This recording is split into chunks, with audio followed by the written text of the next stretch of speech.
As I look for inspiration to create new content, I tend to look to nostalgia to feel passion for creating again. There are things that wowed me so much when I was young that they influenced my work then and even now. So I want to go back into my childhood and review some of those old favorites in a new light.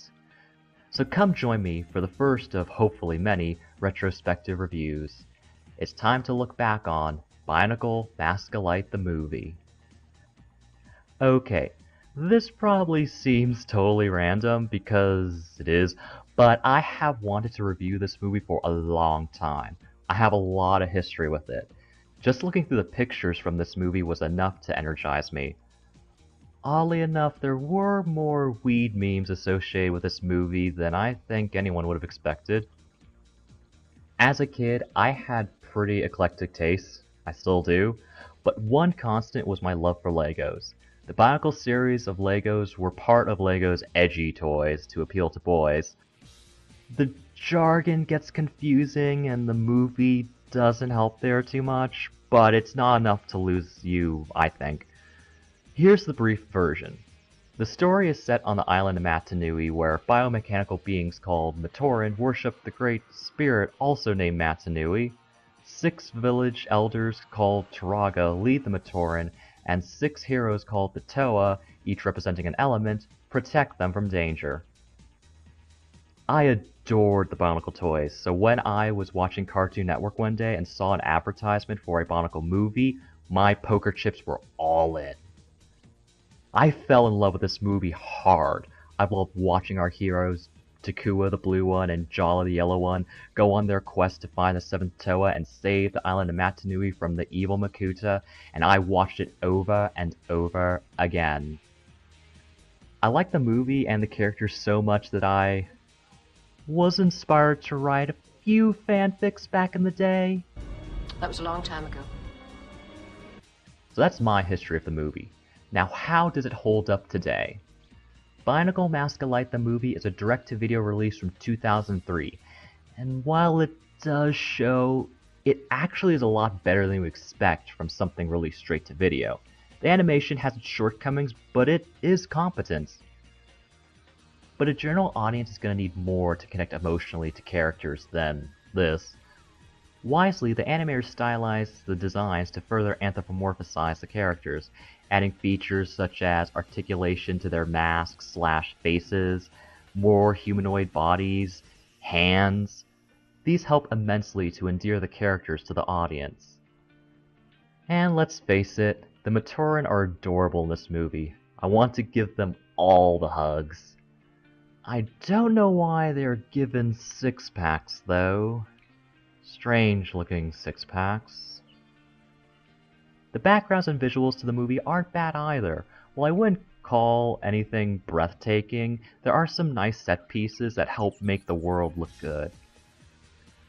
The voice acting is, well, considering that some of the characters are voiced by amateurs, it is pretty good for the most part. Only 2 characters stick out to me as being bad, and that's Jala and Liwa. Jala is one of the main characters and his voice actor is unbelievably miscast. We are told that he is the captain of the guard for the Village of Fire, Ta Koro, and get no further evidence in the movie to help us believe that. With that voice, he sounds like a teenager and kind of a grating one too. I will. And Takua the Chronicler has volunteered to join me. He's also supposed to play the straight man to goofball Takua. While their dynamic works and is fun to watch, it's ironic that Jala has this skater boy accent and is supposed to be the responsible one.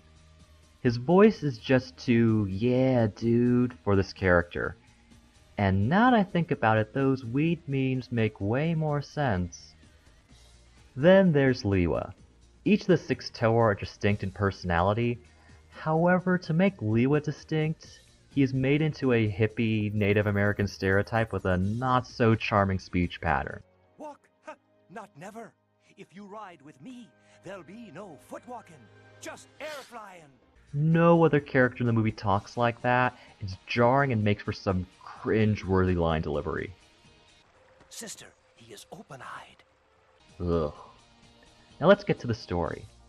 It's your standard hero's journey plotline, but that isn't a bad thing. Sometimes all you need is a simple story and good, likable characters to keep the audience engaged. After an exposition sequence narrated by one of the village elders about how the evil Makuta put the great spirit Matanui to sleep with his generic motive, we start off in Takara with Jala looking for Takua and shouting in that voice. He finds Takua exploring a lava-filled cavern. I like this scene. It establishes both Takua and Jala's contrasting personalities and their friendship. Takua tries to take a totem and sets off an Indiana Jones-style trap. The totem falls into the lava and reveals the eponymous Mask of Light. Before Takua is submerged and roasted alive, he is saved by Tahu, the Toa of Fire, in a fun sequence. Also, the contrast between the Matoran and the Toa makes the Matoran look even more adorable. It's funny that Tahu just scares the heck out of Jala here for no reason. Tahu recognizes that the mask Takua found is important, but tells him and Jala to focus on winning a sports match first. Play well. The next scene takes us to a Koli match. Koli is a sport in this universe that is like hockey. This match is largely pointless to the rest of the story, but the scene does introduce us to the narrator character, Taragavakama, Toa of Water Gali, Toa of Stone Pohatu, and Holly, Gamatoran and Jala's implied love interest.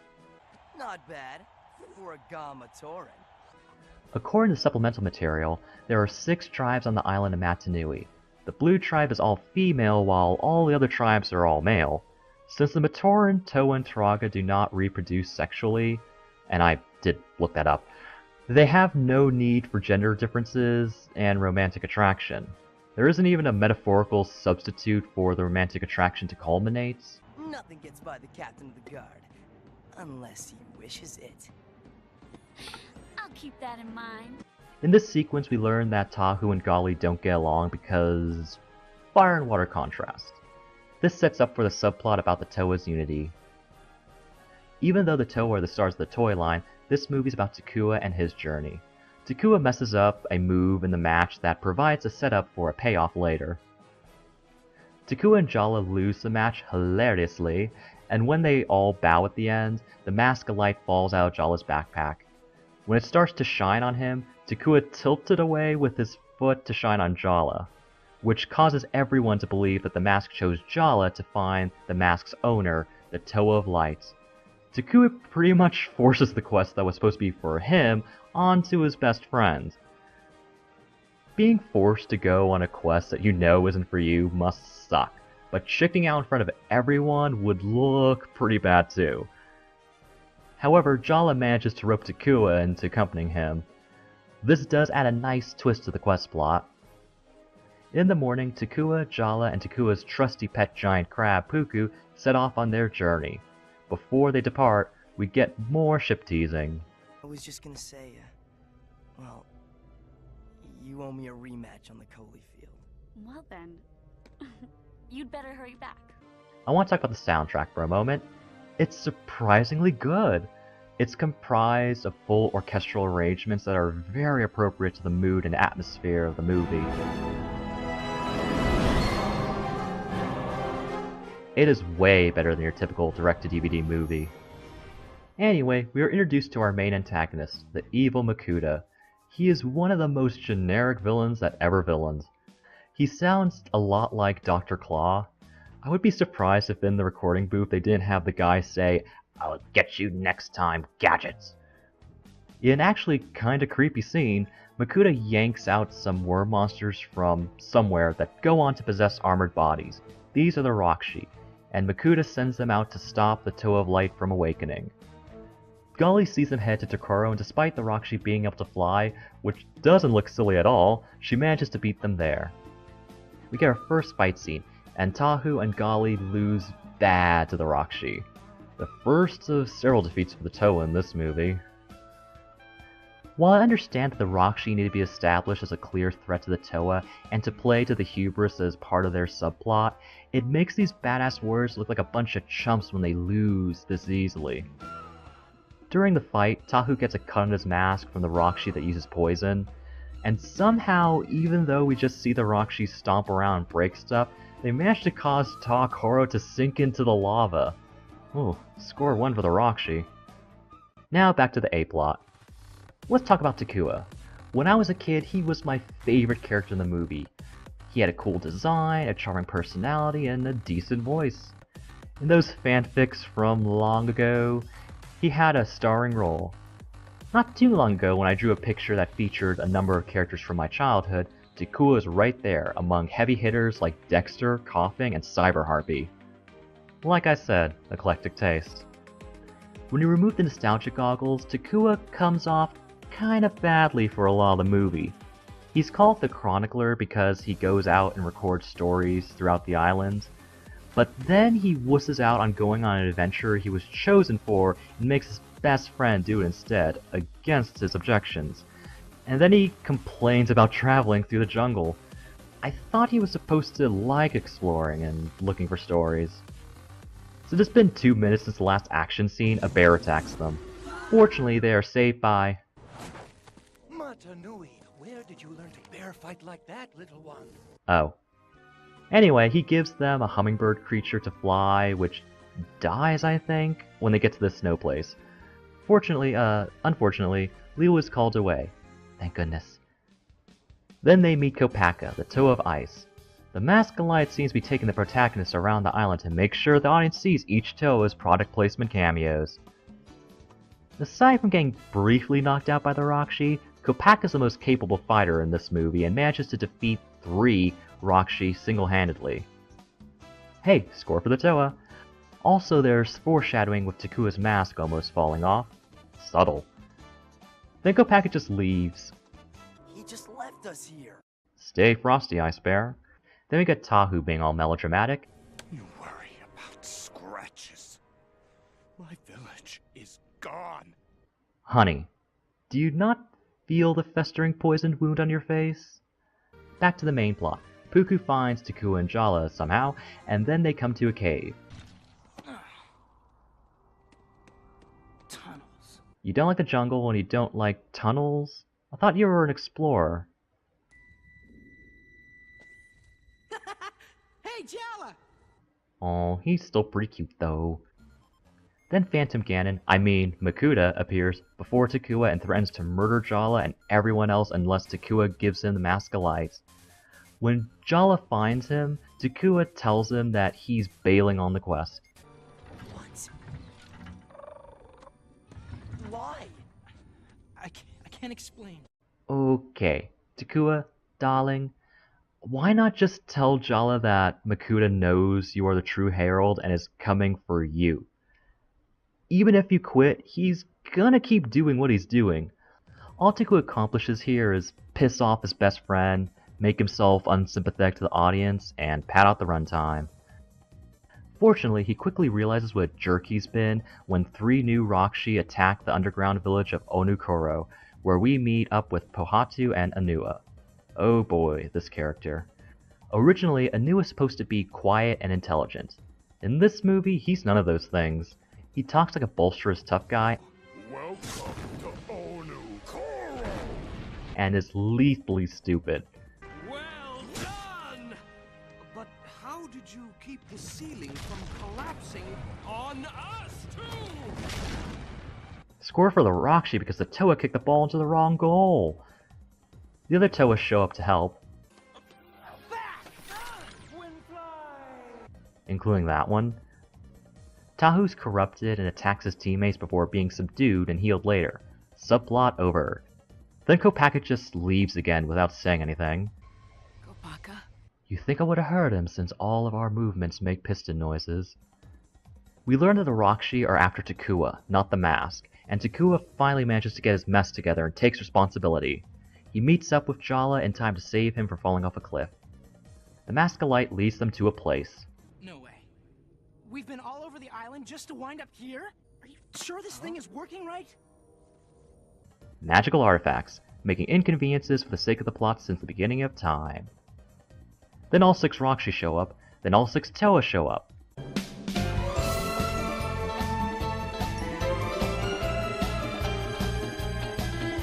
The Toa work together and win.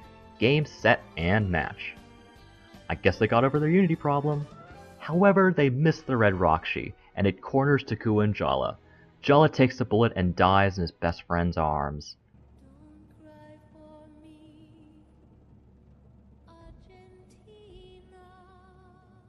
Takua realizes the strength inside and puts on the mask, transforming into Takanuva, the Toa light and the inspiration for one of my aliases. You know what that means. Mask of light to power, make up!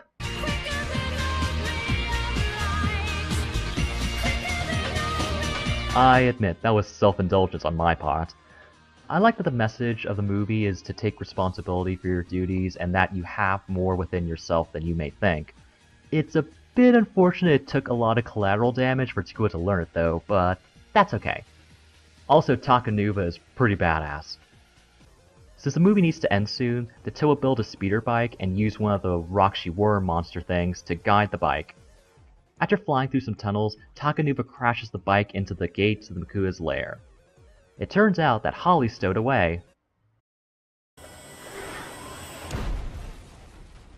Matanui, I could have killed you with that. The hero confronts the villain, and it's deflated by this. Perhaps for your next great failure, a simple game of Goldie. Why? I know that they're trying to bring the movie full circle, but by actually saying this duel is going to be a Koli match, makes this payoff so obvious that it isn't clever. Do they think the audience wouldn't remember the setup? It isn't like Makuta in this movie is a comically sadistic sociopathic villain like Cats or Majora, so him even bringing up playing a sport as a final humiliation doesn't make the most sense. So they fight. Holly goes to rally the Toa and Turaga, somehow finding her way back through the caves and up a vertical tunnel in the span of a few minutes or so. The fight between Takanuva and Makuta is pretty fun. Takanuva wins by utilizing the move that he tried out earlier in the movie. With Makuta weakened, Takanuva tries to rip off his mask. In the struggle, they fall into some kind of liquid. Then this happens.